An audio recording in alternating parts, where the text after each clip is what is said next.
వేదిక మీద ముఖ్యమంత్రిగా ఉన్న జగనన్న గారు చేసిన వ్యాఖ్య కాంగ్రెస్ పార్టీ ఆంధ్రప్రదేశ్ను చీల్చింది, నా కుటుంబాన్ని చీల్చింది, దేవుడే గుణపాఠం చెప్తాడు అని పెద్ద పెద్ద మాటలు మాట్లాడారు. నిజానికి ఆంధ్రప్రదేశ్ రాష్ట్రం ఇలా అభివృద్ధి లేకుండా ఇంత దయనీయ స్థితిలో ఉంది అంటే దానికి కారణం ముందు 5 సంవత్సరాలు ముఖ్యమంత్రిగా ఉన్న చంద్రబాబు గారు, ఇప్పుడు 5 సంవత్సరాలు ముఖ్యమంత్రిగా ఉన్న జగనన్న గారు. ఈరోజు రాజశేఖర రెడ్డి గారి కుటుంబం చీలింది అంటే అది చేతులా చేసుకున్నది జగనన్న గారు.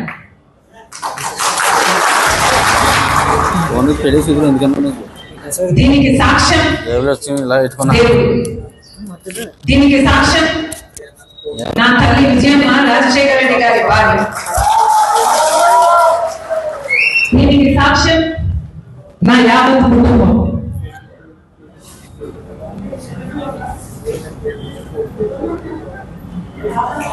జగన్మోహన్ రెడ్డి గారి పార్టీ ఇబ్బందుల్లో ఉంటే 18 మంది ఎమ్మెల్యేలు ఆ రోజు రాజీనామాలు చేసి జగనన్న వైపు నిలబడితే వాళ్ళను మంత్రులను చేస్తానన్నాడు జగన్. ఈరోజు వాళ్ళలో ఎంతమంది మంత్రులుగా ఉన్నారు?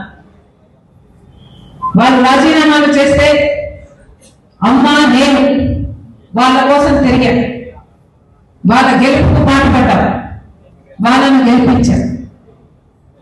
ఆ తర్వాత వైసీపీ పార్టీ ఇబ్బందుల్లో ఉంది అని నన్ను పాదయాత్ర చేయమంటే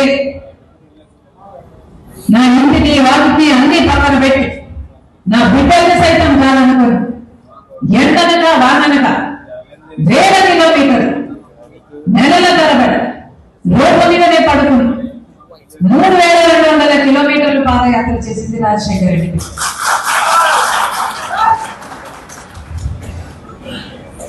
ఆ తర్వాత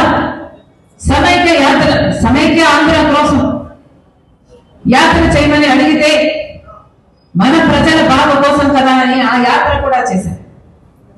తెలంగాణలో ఓదార్పు యాత్ర రాజశేఖర రెడ్డి గారు చనిపోయిన కుటుంబాలను పరామర్శించడం అది కూడా చేశారు. ఎప్పుడు అవసరం వస్తే అప్పుడు వారికి అండగా నిలబడ్డారు.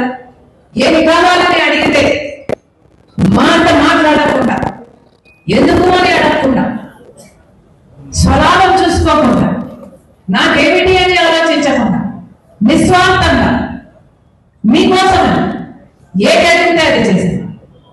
ఆఖరికి మొన్న ఎన్నికలు బాయ్ బాయ్ బాబు అనే క్యాంపెయిన్ అసలు అది దేశంలోనే మోస్ట్ సక్సెస్ఫుల్ క్యాంపెయిన్ ఆ ఎలక్షన్. మీ గెలుపు కోసం ఊరూరు తిరిగారు, క్యాంపెయిన్ చేసి గెలిపించారు. జగన్మోహన్ రెడ్డి గారు ముఖ్యమంత్రి అయ్యారు. ముఖ్యమంత్రి అయిన రోజు నుంచి జగన్మోహన్ రెడ్డి గారు వేరే మనిషే మారిపోయారు. అయినా సరే నాకు వ్యక్తిగతంగా అన్యాయం చేసినా కూడా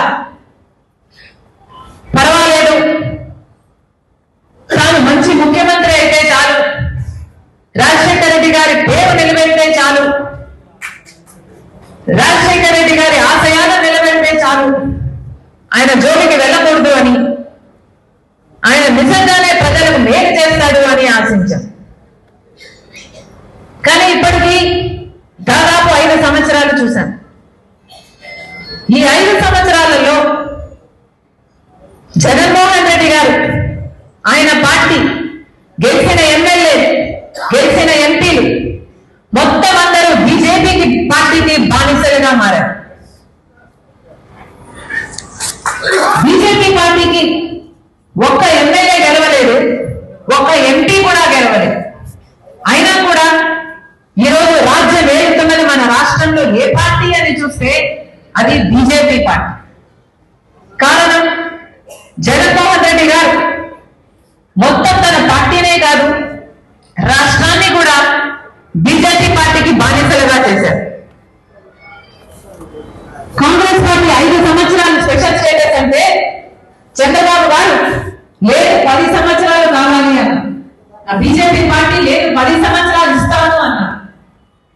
బీజేపీ పార్టీ ఇదే విధానంతో ఎలక్షన్ లో కూడా వెళ్ళదు. అప్పుడు